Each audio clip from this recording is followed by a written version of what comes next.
someone watching this, if they're stuck on a revenue plateau that they just can't break through, what's the first thing they should do tomorrow to start breaking through and fix that? Keep your business stupid. Keep it simple. Think big before you are. Because what you'll do is you'll get everything refined in place. Everything will be dead easy. And then when you do start to accelerate your growth, it's simply a copy and paste exercise. It makes it so much easier. So be stupid, keep it simple, think big. What about you? And welcome to the Rich to Revenue podcast.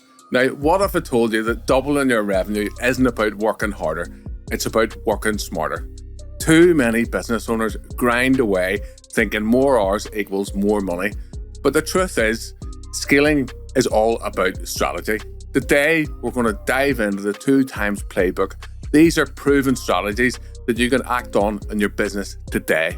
Before we get into today's podcast, let me tell you about the sponsor.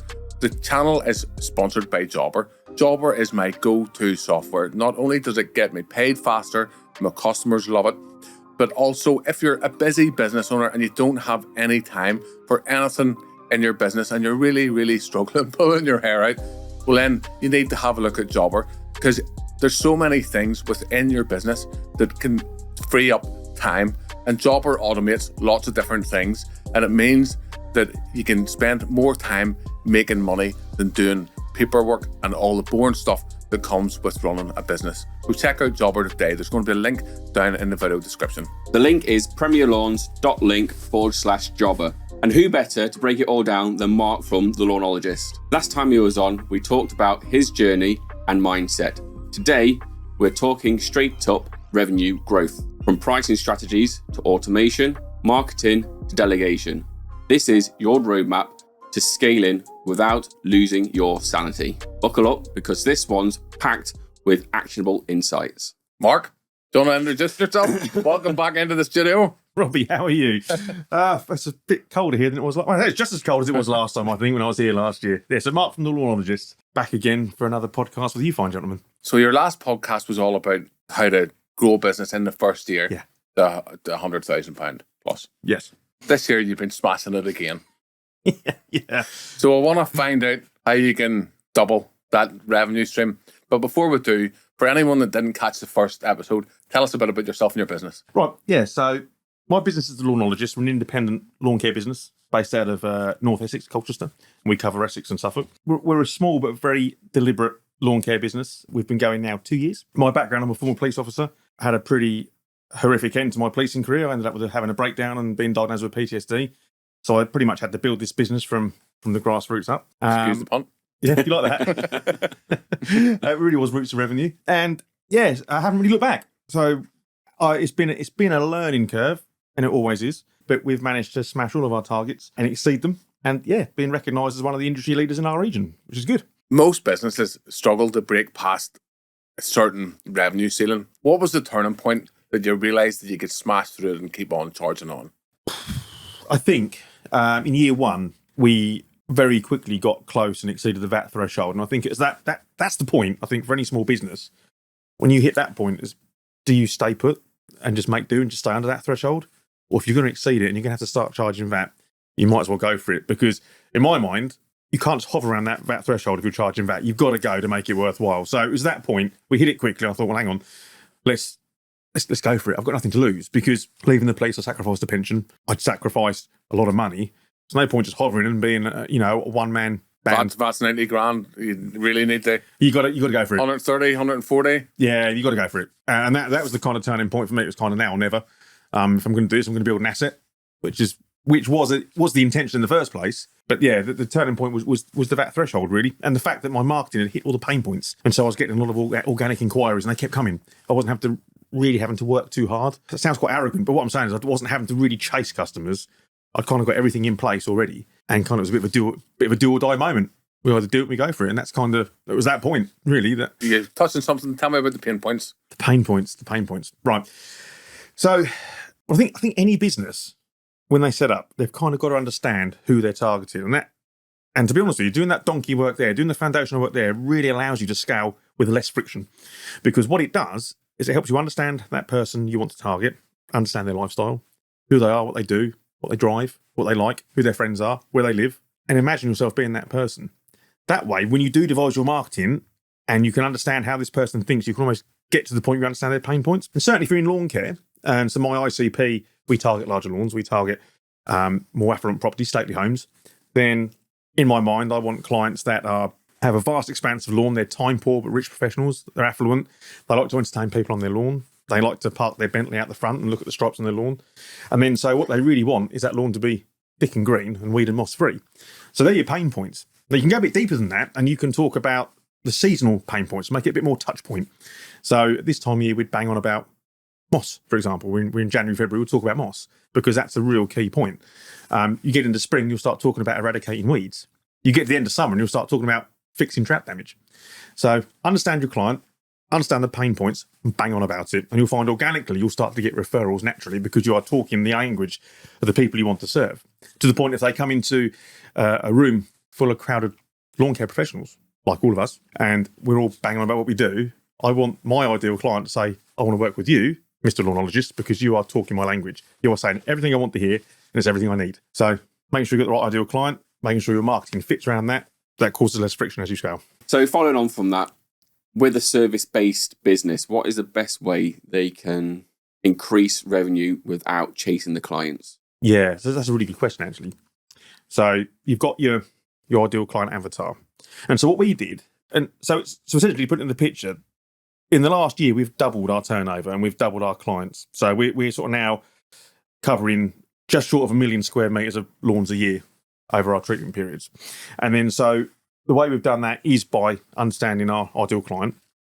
One of the things that's worth thinking about is what we call the pyramid. So divide that into 4. At the very bottom, you kind of have your non-ideal client.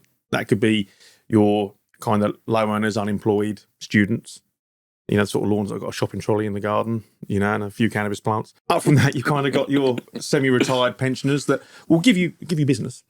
But you won't necessarily have a good lifetime value, not necessarily because they'll extinct, but more because the spare capital isn't there, the spare cash isn't there. You start going to the peak of the pyramid, you've got 2 sections there. You've got one where you've got your time poor professionals that have a nice detached house, a couple of cars on tick, even though you're vulnerable, because as soon as the economy dips or the economy goes hard, or interest rates go up like they did. Yeah, it just stung me and you and everyone else. You'll find that you're first on the colour list, you're gone, because you're certainly in lawn care, we're a luxury service. If you get to the peak of the pyramid, where the affluents sit, and they kind of merge into the high earners, these guys are financially literate, they know how to make money. They ask of all out of the economy, but they're still going to be making money because they know how finances work. That's where we target ourselves. Money's a tool. Money's a real tool. Money's a tool, and most people don't understand that money's a tool, and you deploy a tool just like you deploy money like any other tool. So like you say, yes, the very rich guys. Yeah.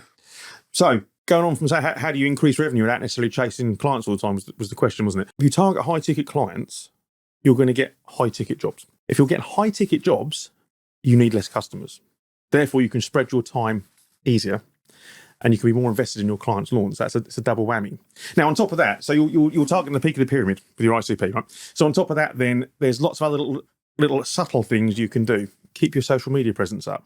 Become an authority online. Build that know, like, and trust. Get your van in the areas where all these peaks are, all the peaks of the pyramid properties. Get your van there. Get seen. The amount of times I've had the van stopped and someone said, "Can I take a leaflet? Can I take a brochure?" We're also very targeted and deliberate with who we target. So again, we'll make sure we're floating around in the areas we need to be, where all the peaks are, and we'll go and have conversations. I think the days are gone of blanket leaflet dropping. I think the days are gone of, and they still work, but I think to get the best return on your investment is to go out looking for it and actually being human, having conversation, just talking about your business. Fundamentally, our business has grown this year, over the last year, from referrals and being targeted and deliberate with talking to our ideal client profile. Now, we're going to get into marketing further on in. Yeah. But just on that note, what do you think the most important marketing channels are? So for me, for my business, we hover around the 2. One is Instagram and one is Facebook. I tend to find that on Instagram, my presence is kind of followed by a lot of our sort of peers in the industry, lawn care guys, gardening guys, landscaping guys. We get the odd sort of client come through that. For me, Facebook is still king. Facebook is still king. So we've got a constant trickle running through of content all of the time, showing what we do, showing our new ideas, pictures of the vans, pictures of lawns. But the key with Facebook and to make sure you stand out more than anyone else is to show your face. Be someone, be the front of the business, be the brand. I think a lot of small businesses really fall down, especially on their website, about us. And it's just about the company brand. It's not, people want to know who they're dealing with. Yeah. They want to know who they're dealing with. A lot of companies just have about us and there's nothing personal, or you don't know.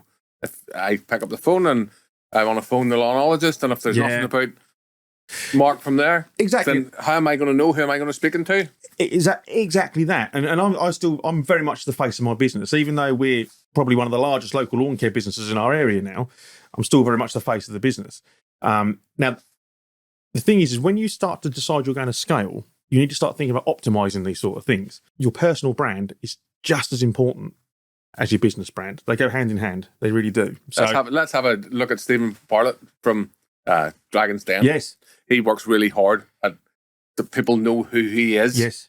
Yeah. And someone else who's not really doing so well, or Elon Musk. Yes. He's maybe showing too much. Elon who? Elon who? He's maybe showing too much. Yeah. But he really pushes his personal brand over everything else. Yeah. And I think certainly when you're a service-based business and you're a local business, and we're talking here about, we're not talking about the lawn care businesses that have been established years and have 30, 40 vans on the road. We're talking about businesses like mine that have 3 or 4 vans on the road that are still very independent and very local. Your personal branding, you've got to optimize that as well. Now, with the optimization comes sanitization as well. Sanitization. Because what people do, and this is so important, is we live in an environment where everyone's so hyper-informed. They super search everything. Once I know Mark Walsh runs the Lawnologist, they're going to be looking at Mark Walsh on Facebook. So when you're starting to optimize your business and your Facebook page, optimize your personal brand and get rid of anything that's controversial. You know, all your political posts, all of the posts of you drunk with your pair of pants on your head, get rid of them because it just damages your credibility completely, you know. But for me, Facebook is key. Facebook is key because it's still very prominent. That might change in the future, and I'm sure it will because it's an ever evolving beast, isn't it? Sort of marketing. I would say being an ex-copper, there's no post of you like drunk and down your local park skinny dipping. I've got being an ex-copper. I've got in too much trouble with that years ago, so yeah, I got rid of them. Yeah, they're long gone. I'm sure someone's got some pictures somewhere. Just talk about that anyway. Just on that, would you, anybody that's running a business who has their Facebook, would you encourage them to, because you can make it so it's private or only certain things get shared, would you encourage people to maybe share more of their personal Facebook, or would you have a clean divide between? I like to have a clean divide. I like to keep business is business, personal is personal. I don't really use social media personally, but that's just from my ex-police days. I don't put anything on there. I don't put pictures of my children, but because I can tell you some real horror stories about what can go wrong with that. But I would say keep your business page as your business page, but you can add a personal touch to it because that does help. That does break down barriers.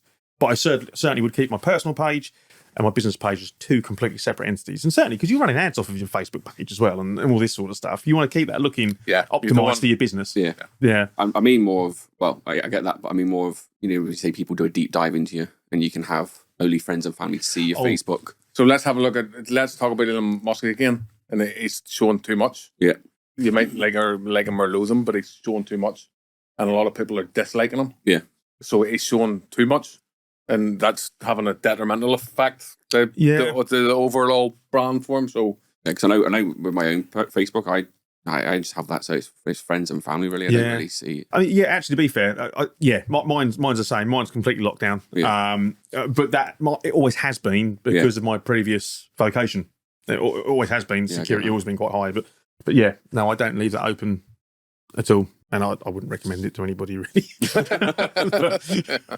100%. But seeing that, I get a lot of friend requests just from having the YouTube channel, and you have to have that divide. You do. 100%. So just to take the conversation a slightly different note, because we went a wee bit off piece there. Many business owners undercharge. So how do you define your pricing strategy to maximise profits while still providing value? I think you have to look at value differently. I think it's very easy to associate good value with being cheap, but that's not the case, is it? I don't think it is. I think good value, and value doesn't have to be something tangible. It doesn't have to be Everyone loves a bargain, but not all the time. Yeah. So we don't discount. We don't knock prices down. We don't. I believe in the value, and I stand by the value of what we do. But so when we talk about pricing and value, I tend to hone in on more that we're consistent, we're trustworthy, we are reliable, we're thorough, we're invested. That's the value that we give. One of the things I would say to a lot of clients, a lot of people that are in a similar sort of boat and they're looking at scales, if you do hourly rates, bin that off straight away. Stick on job price. I think if you're hourly rate and you charge an hourly rate for gardening or mowing or something, you're capped at £200 a day turnover. You can only charge, if you're charging £20, £30 an hour, for example, you're in danger of almost capping your growth. So I think sort of focusing on job price, I think refining your processes, and believing in your value, believing in what you do.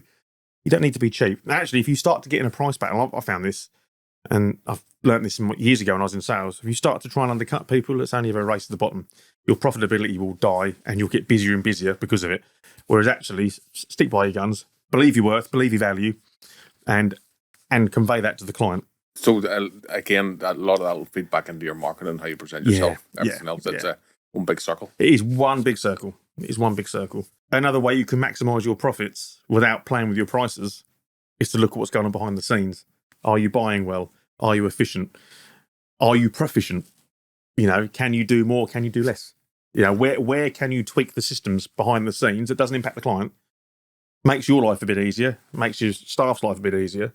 We've spent a lot of time on refining processes. What's your number one tip for being efficient then? Do you use any software to manage your business? Oh, yeah, Jobber.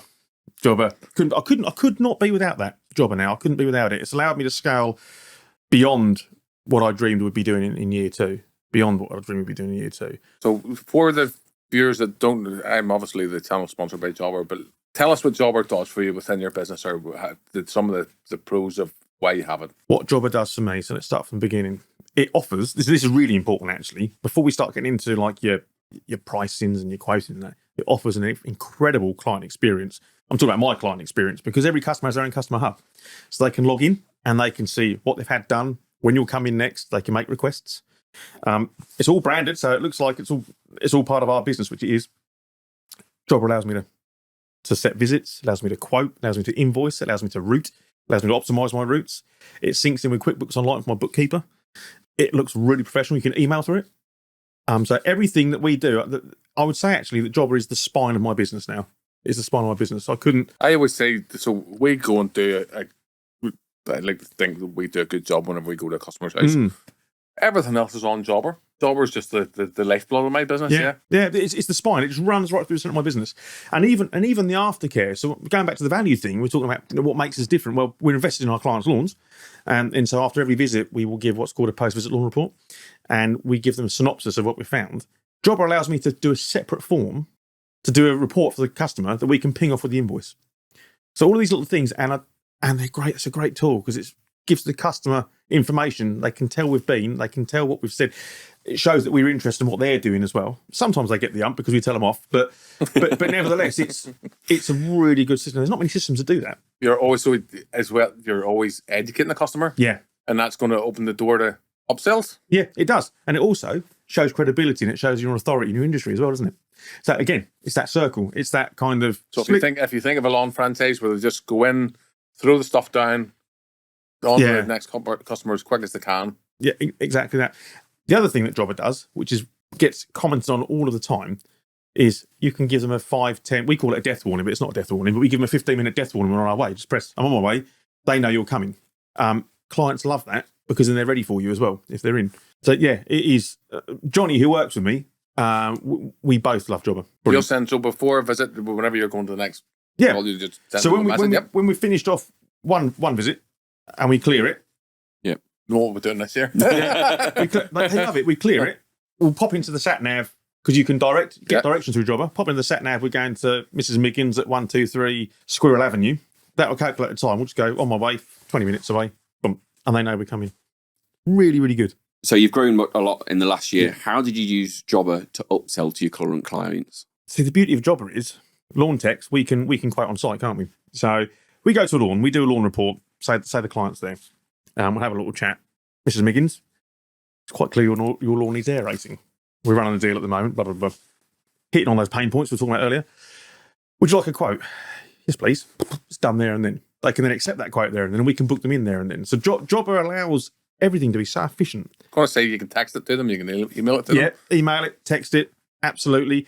And you can also follow up from it because Jobber will put a reminder in your schedule to talk to Mrs. Miggins from Squirrel Avenue about her aeration. The other thing we do with our post-visit lawn reports, we have a little upsell part of the document where Johnny or myself or Simon, whoever is doing the report, will say, we've noticed that your lawn isn't draining very well. It's quite compacted. You've got a clay-based substrate.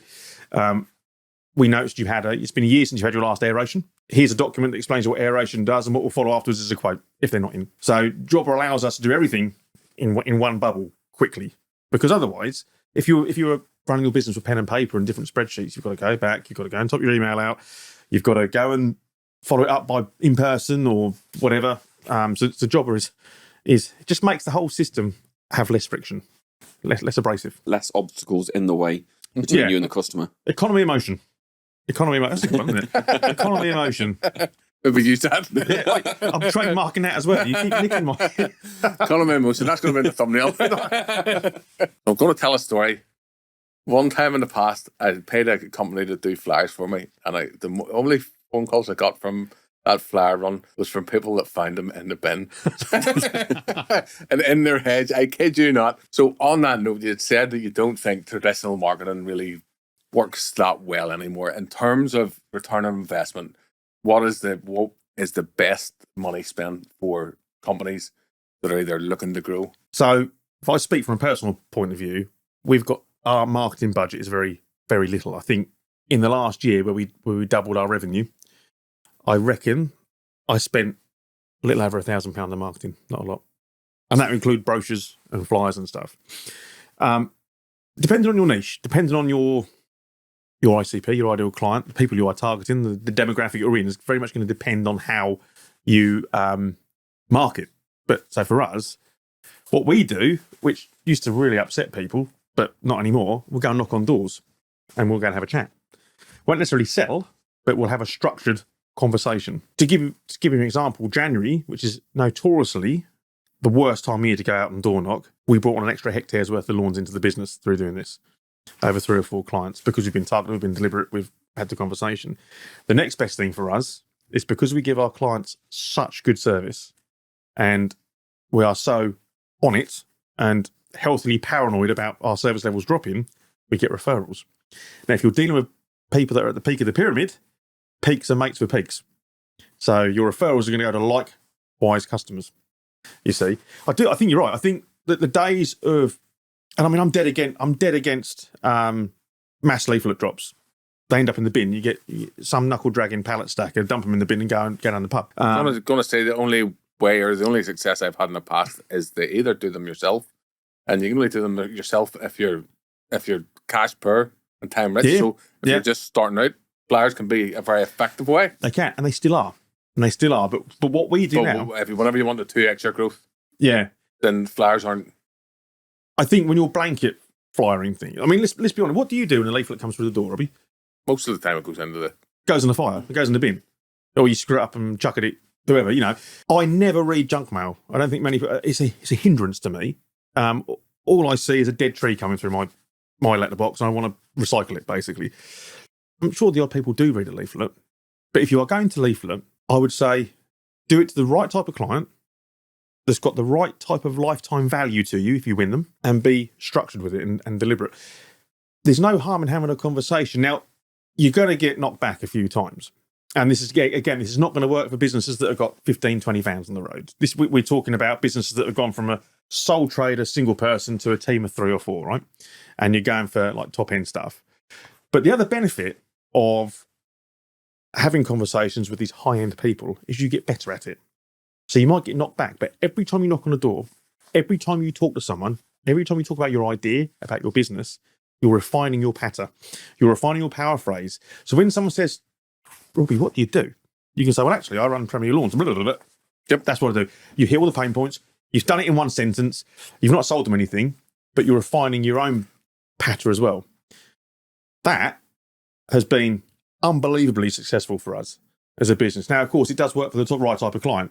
And what you tend to find with more top-end properties, top-end clients, they're not used to people knocking on the door because it's quite intimidating. But they're more likely to have a conversation with you because they do appreciate business. Thing is, you have a conversation with this person, the difference is you're getting a £600 lawn treatment as opposed to a £30 lawn treatment, you see.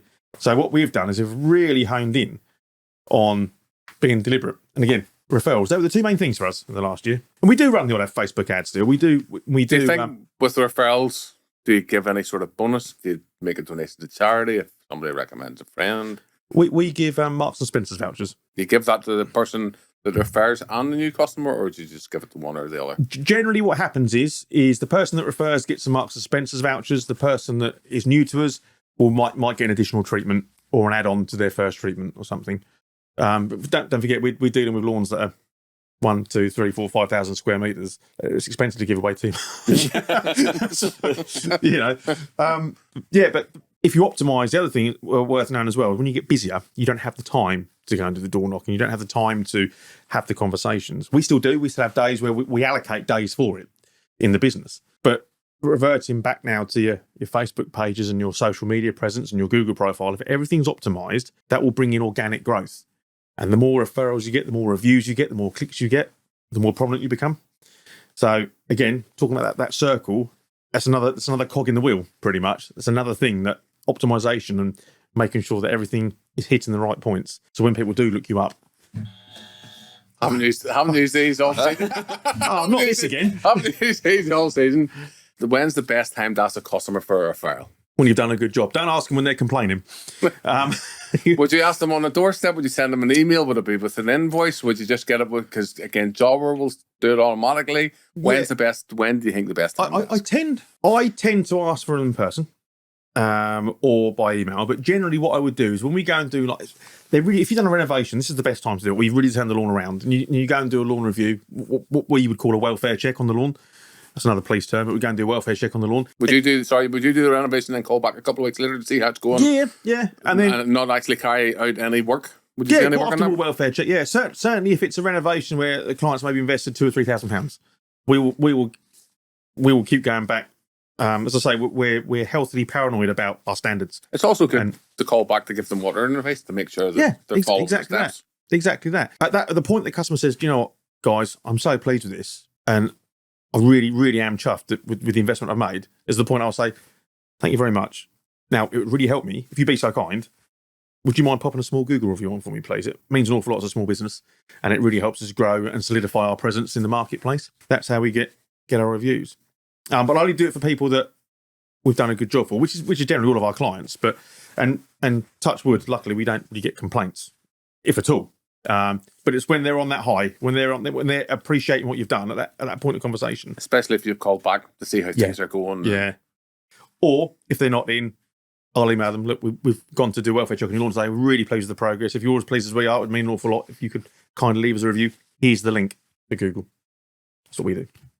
Yeah. Make it easy for them. Make it easy. You have to make for reviews. And would you ask for the review, or would you ask for the referral, or would you do it like as a joint ask? So what we do, that's a really good question, actually. So what we do, the referrals we ask in person. Sorry, the reviews we ask in person. The reviews we ask in person. Referral goes on every newsletter we do. So we do a quarterly newsletter, and we talk about deals we're running. We talk about lawn care tips and advice. We talk about what's new in our business, so the customers feel part of what we're doing, and they know that we've brought on a new member of staff, or we've got a new piece of kit, or we're starting to work on this particular property or something like that. I'm trying to build a culture of community, so all of our clients feel like they're part of it, And then at the bottom we have a little banner that says Marks and Spencer's vouchers for successful referrals, and we get quite a few coming through that. But equally, you don't necessarily have to incentivize people, because if you're doing a good enough job and they're that happy with you, they'll refer you anyway. But a wee gentle reminder every now and again does help. Get over the line. So we're lucky like that. So as I say, it's sort of optimization, going out and having conversations with people, and referrals is what really accelerated our growth. So in the last podcast, you talked about running ads on Facebook and Instagram, etc. Can you talk us through some of that? How you would do Facebook ads? Yeah. The best way for people that are looking to extra growth. Okay, so I'll sort of paraphrase this, because there's so much that goes on behind the scenes. So Facebook ad. First thing you need to do is you need to know, I'll say it again, your ideal client. So important. You need to know your ideal client, you need to know your ideal demographic. And the good thing about Facebook is you Facebook ads, you get to target those people because behind the scenes, you can look at the demographic, you can put in their interests, you can put in the radius, you can put in the age group, the sex even, I think. So you must be clear on your ICP. When you generate an ad, make sure there's a good hook. So something that's going to catch someone's eye. Quite often, free in capital letters is a good one. Free moss control with your first treatment, free weed control with your spring treatment, free overseeding with an aeration when you book an annual care plan with us or something. So offer something to hook, put some body within that of education, give something. So give some knowledge because that shows credibility, that shows your authority in what you're doing. And at the very bottom, have a call to action. And then make sure that your images sync in with what you're saying. And then give yourself a budget. Now, you might want to do £10, £20 a day for 10 days. I wouldn't run the same ad for more than 10 days. And I'll be honest, sometimes I'll put an ad and I think, oh, I've nailed that. That's quality. I get nothing. And then I'll put something else on and I'll spend 60 quid on it. And that'll bring a couple of grand's worth of work in. And I think it's the worst ad I've ever done initially. I think the other thing they include is don't try and add too much to the text. Yeah. Keep it really simple. Simple, straight to the point. Hook, body, call to action. And in that body, give something. Give some knowledge. Give something away in terms of intellectual knowledge. You know, I'm not saying you have to give money away or anything like that. I'm saying give them something that makes them think, hang on, these guys are talking my language. Because within that body, you also give you hone on those pain points. You know, this time of year with moss, summer with drought damage. Would you add a phone number or an email? I've tried both before. So, but because we're a small team and time is money and time is precious, what I try and you can actually get leads qualified through Facebook. What I like to do is direct them through to my landing page on my website because there's certain questions we ask on that, then it helps me qualify the lead. Because if the lawn's not the right size or in the wrong area, they can't submit that form without filling out these things. I can then politely email and say, I'm sorry, we're not servicing your area at the moment. That way, it almost dredges what's coming through because you do get some crap. Anybody that requests a quote through me now, because I have to be, like yourself, I have to be super selective. Yeah. I'll not go and look at a job unless there's pictures attached to the quote. So I know exactly what it is before. A lot of people say, I have a large lawn. A lady phoned me up the other day and says, I have a large lawn. And whenever I looked it up in Google, it was 300 metres. I know that's large to her, but it's not large to us. No, not at all. And so what I do is talk about being selective and making sure you're breeding the right kind of client culture. When they've gone through that process with the Facebook ads, and I'm not an expert on Facebook. I mean, there'll be people that will look at this and go, he's talking rubbish. But I will then, and this is my policing days, I'll do a bit of an intel trawl on that property and I'll Google map it out, see how big it is. And at that point, I'll work out whether we can service it, whether we can't, or whether we do or don't want to service it as well. Do we need it? Learning to say no is a really important skill for a self-employed person. Oh, yeah, I love it though. I love it. You were saying earlier about, you said we set aside time for going knocking on the doors. Is that you personally, or is it somebody else in your team? So me and Johnny, who works with me full time, Johnny has got really good at client acquisition in terms of being targeted and deliberate. He's got. Have you ever seen like the Danish bacon advert where the guy with the nose just follows the smell of bacon? Johnny's a bit like that with the sort of clients that we like to serve. He'll just go and sniff these people out and find them. But so in terms of how we do it, we have days we're frosted off, we're snowed off, we're rained off. How do you maximise your time? And also from a business owner's point of view, how do you make sure you're getting a return out of the staff you've got on for the day? Do you see what I mean? So what we generally do is Johnny will go and we'll go and look at a route, we'll plot out a route, we'll look at properties, we'll go on Google Earth, we'll look at the properties that have got tennis courts and large lawns, and because we've got the equipment to service these and no one else has, you see, and we'll go and target these people. So that's generally when we do have a spare day, which to be honest is few and far between. We have a few, then that's what we'll do. If we get weathered off or we have a day in the schedule where things don't necessarily fall into plan. There's only so many vans, there's only so many times you clean the van. Yeah, that's it. Well, we clean ours every day. We clean our vans every single day. Again, for that client perception optimization thing, you'll never see our vans dirty. Never. So we get him to clean the van first. Then he goes out and knocks on the door. It looks good when he pulls up on the drive. Yeah, usually before we go and do laundry, unless we're really super busy, I'll try and keep the vans clean because it's sort of that.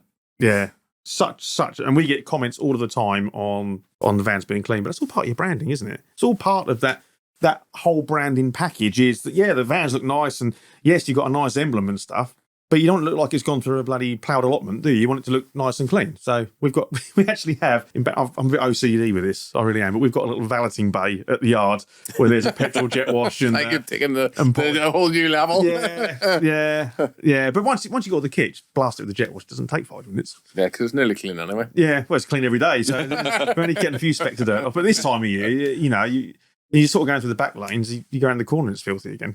So you're not washing the van twice a day then yet? Has been known. Has been known. Depends how bad my OCD is that day. Yeah. That's not good for 2x in the business fund. No, I don't pay the water bill on my yacht, so that's not too bad. Let's roll back to the earlier years in your business. Many small business owners really struggle to step back. At what point did you realise that it's time to hire? And how did that impact the revenue? Because I know as well you're thinking about you'd like to take on another team member now. Yeah. I think we'd got to the stage where I just needed a part-time pair of hands to help me with renovations. And that was within the first 6 or 7 months of business. It was too much for one person. And I then kind of realised as the business was going on, the person I'd hired to help me out was retired. He didn't want any full-time work. I did need someone else. I kind of met Johnny serendipitously really through, he's the son of a client, very good client of mine. And at that particular time, he was just looking for some part-time work. But I knew that if we carried on going on this kind of growth trend, this growth curve, that I needed a full-timer. So Johnny started as a part-time.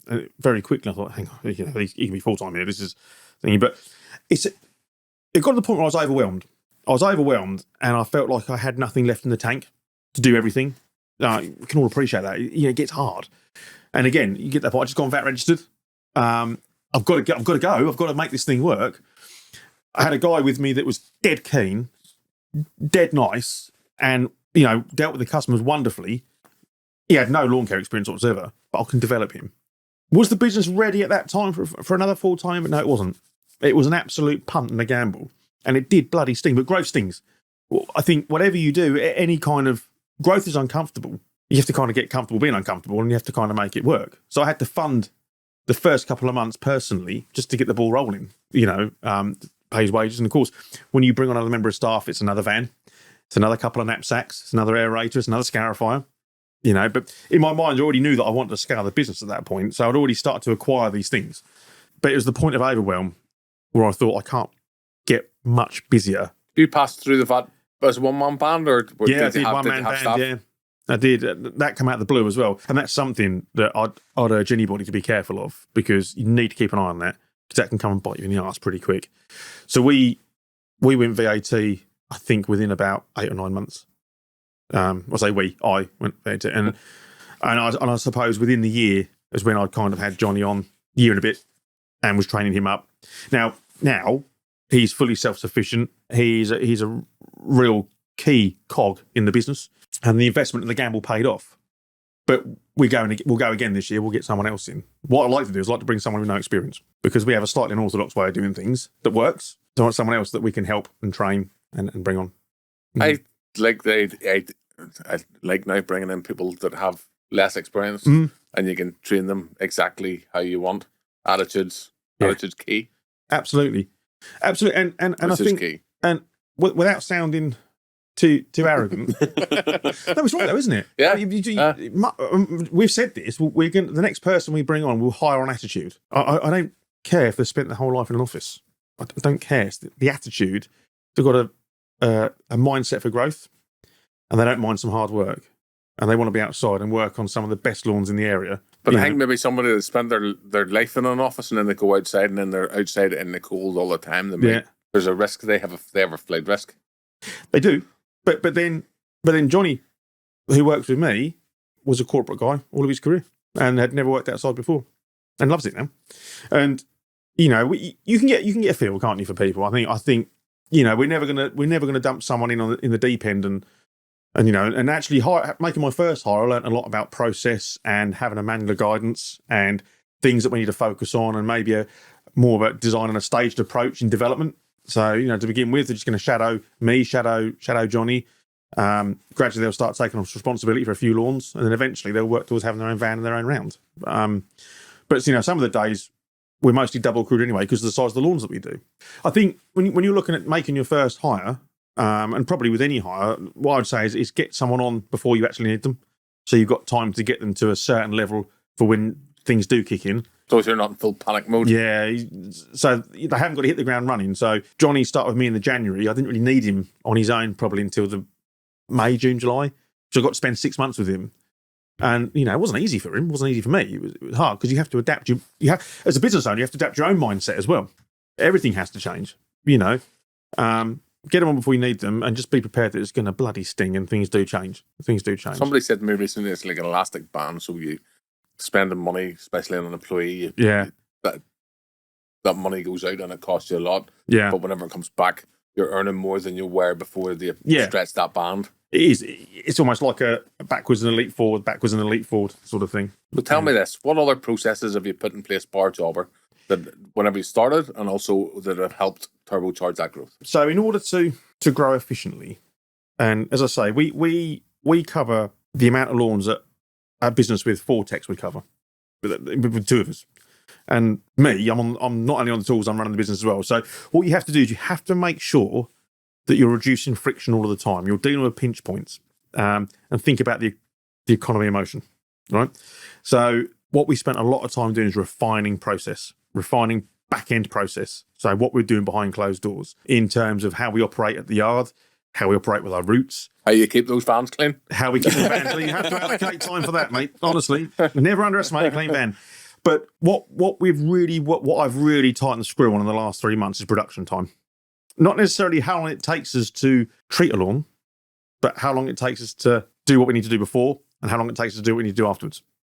So we've really, really worked on refining our production times. The other thing that I would say to really accelerate your growth is take a subjective look at your business and work out what is actually making you the money and what's not. Because you might have to dump a few things that you're spending time on that don't necessarily make you the money. So I've got this little thing in my head. I call it a decision-making model. It's another police term. I've got this thing of doing. I bring guests from all over the UK and I spend ages of time on it. I don't know if it's bringing in the money. Yeah, but you get to meet some nice people. Really. Well, sometimes anyway. I get free business advice.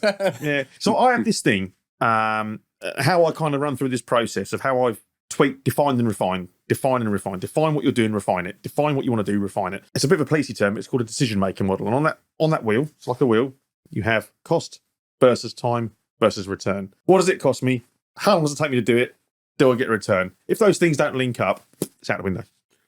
And so, for example, what we've done, what I've stopped doing to refine what we do, things that don't make money, we don't do nematode treatments anymore. We didn't really anyway. We don't do levelling anymore. We don't do minor patch repair anymore. What we do is we educate our clients to do it themselves and supply the product to do it. But all of these things will take time. You get no return on them, And then so, looking at any service-based industry, say if you're a garden maintenance company, and say one of your services is raking leaves up, you can only charge X amount for raking leaves up because the client can do it themselves. What does it cost you? How long does it take you? What's the return? Is it worth doing? If it's not, don't do it. And do it, and focus on the things that make you money that you can refine and define. A lot of small businesses really struggle with, as they get really busy, are in the place where you can suffer burnout. Mm. What things do you do to stop yourself from burning out as your business has scaled and grown? I've got to be honest, that's a battle. That is a real battle because you can't grow at the rate we've grown without putting the hours in, without spending time on refining. Most of my time isn't actually spent treating the lawns. That's between 8 and 4 every day. That's the easy part. I would say the difficulty is the process behind the scenes and the things that we have to do on top of just being on the tools as a business owner. I mean, let's be real. You can't aggressively grow a business and not do the hours. But I think there has to be a limit. I think there has to be a cap where you think, well, actually, I'm going to put the hard yards in now for the next 2 or 3 years, build a team, and then delegate out. what I've done to avoid that is I've just tried to automate as much as I can. Now, I'm not talking about AI and this sort of thing, but even with machinery. So I've invested in machines that will spray 2,000 square meters in half an hour that power themselves. So that's a lot of money, but I'm getting less knackered doing it. I'm then spending less time on the lawns, which gives me more time in the office or more time with the customers. I've trained up Johnny, who's pretty much my number 2, to take on more responsibility as well. He's out doing the quotes. He does the smaller quotes. He's doing lead generation. Lead generation. He's doing manages customers' expectations. He's a great brand ambassador. So all of the things that I can do, I've done and built, I've trained him to do, and he does it very, very well, and in some cases better than me. I'm going to give Jason a wee shout out. Jason's currently editing podcast now, so he's definitely getting up. Does he definitely getting upskilled. He's pretty good at that too. but I would say that burnout is a very, very real risk. Now, I'm one of those people, and to be brutally honest and personal, one of those people that does do everything at 120 mile an hour, and I'll give it 120%. That's whether I've got some kind of deficit that powers that, I don't know, but I'll use it to my advantage. The downside of that is you become hyper-focused and you become very dedicated to the cause. You don't realise what's going on around you and behind the scenes. So when burnout does hit, it hits hard. Last year, I ended up with pneumonia in December because of, I think I'd gone to the nth degree. But it was a wake-up call. And I'm always grateful for these things because it just makes me stop and think, hang on a minute. So, right, I've probably been overdoing this a little bit. I've got a family, I've got a young family, I've got a wife, I've got a business, I've got people that rely on me. I can't afford to let myself get this indulged in growth. So this is a bit different. We're still going to grow, we're still going to go, but I'm going to be a bit more strict with what I'm doing. And I think you have to have a discipline. And I slightly learnt the hard way last year that, to be brutally honest, you can't grow the way we've grown without it having some sort of personal impact on you. And I've been there before. I was in the police. What took me out of the police was burnout and a breakdown, partly because of my nature, I suppose, partly because of how I attack things.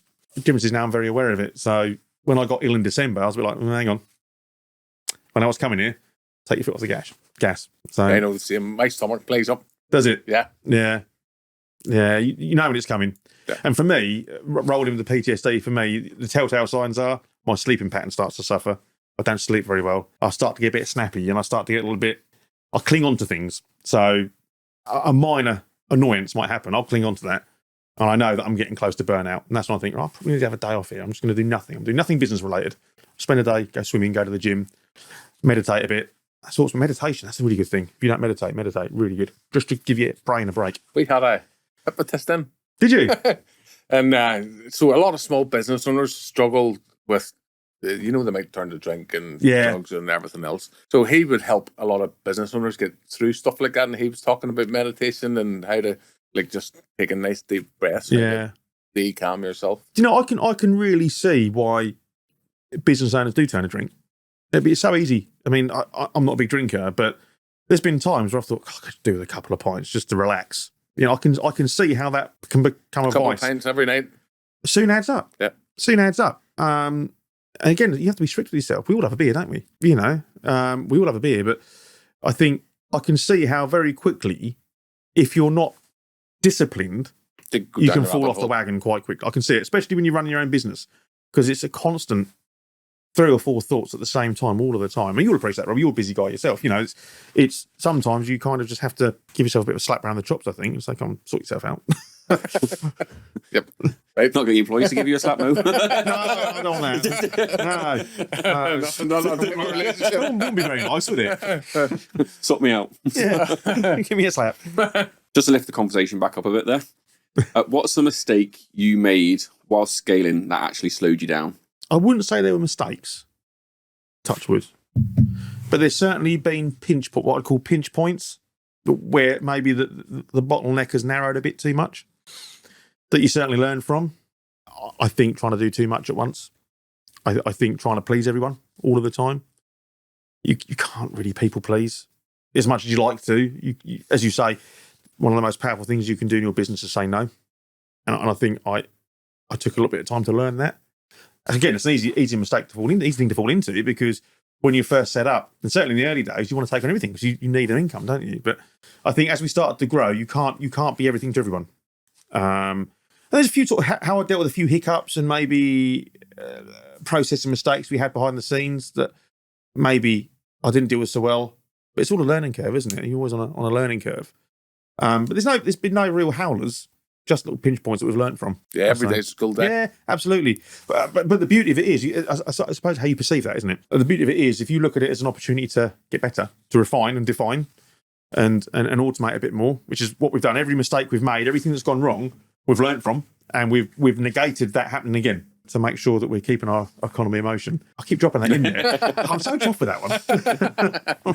So we like the podcast to have actionable tips. Someone watching this, if they're stuck on a revenue plateau that they just can't break through, what's the first thing they should do tomorrow to start breaking through and fix that?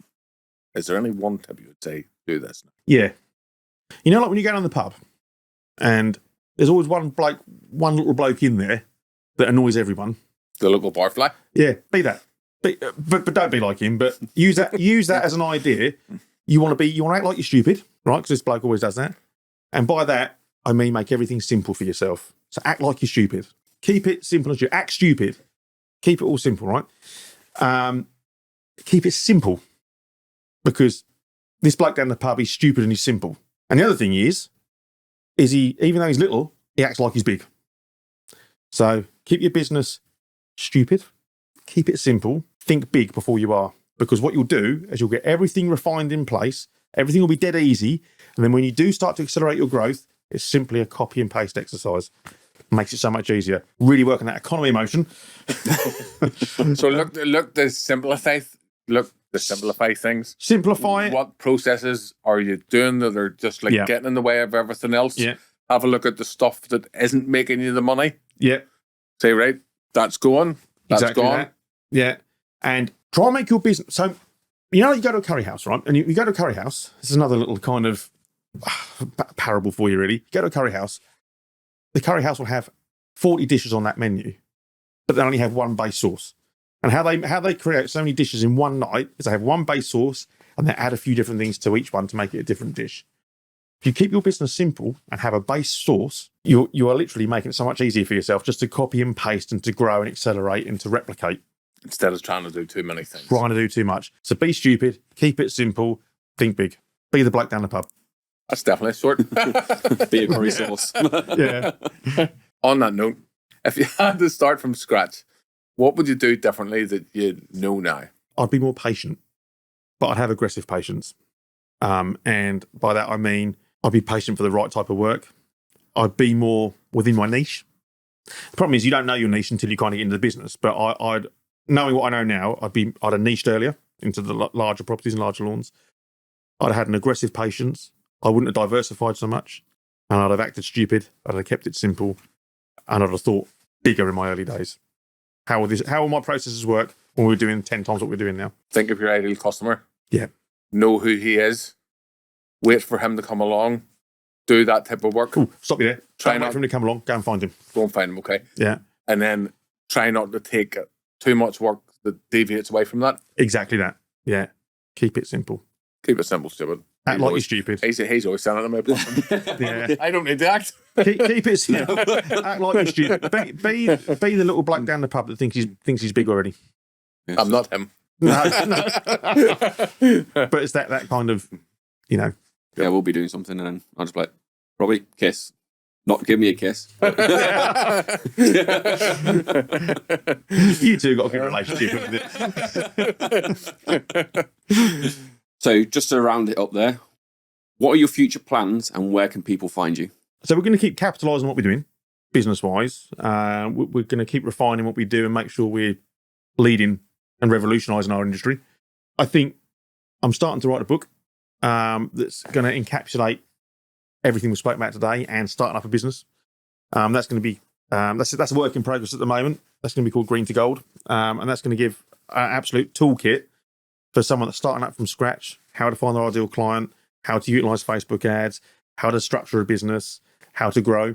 I'm hoping to offer more of a mentorship role as well for newer businesses, a bit of one-to-one coaching and to help them kind of accelerate their growth like we have. I actually think that'll be really good because Yeah. I always enjoy having you on the podcast. Thank you very much. You're always really open with the stuff you share. So I'm going to say, like, 100% you have my recommendation if anybody's looking to grow their business. Yeah, thank you, Robbie. Appreciate that. Yeah. First port of call. Right, you go ahead. Yeah, thank you, mate. and just really carry on doing what we're doing and being fresh and revolutionising our business generally. If people want to get hold of me, they can website, which is thelawnologist.co.uk. Email is info@thelawnologist.co.uk. We'll drop the links down in the video description as well. If you would, and catch me through any of the socials that are down below, Facebook or Instagram. Super. Thank you very much. Thank you, Robbie. Jason, always a pleasure. Thank you. Cheers.